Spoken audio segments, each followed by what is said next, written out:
Souvent, nous entendons parler de récession économique, de licenciement dans telle ou telle entreprise. Et le chômage reste une dure réalité qui cache derrière des statistiques beaucoup de souffrance. Il reste tout de même que l'évolution de notre société est allée dans le sens d'un plus grand bien-être depuis la dernière guerre. Au fil des années, nous avons connu un confort toujours plus raffiné. S'il faut s'en réjouir, il faut encore lutter pour plus de justice et plus de partage.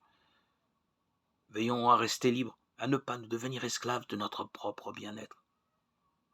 L'égoïsme nous guette sans cesse.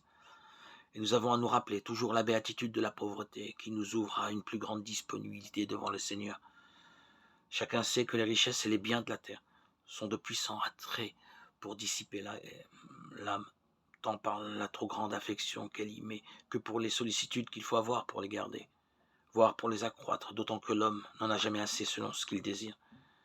Ne soyons pas toujours des insatisfaits, restons libres en quête de l'unité,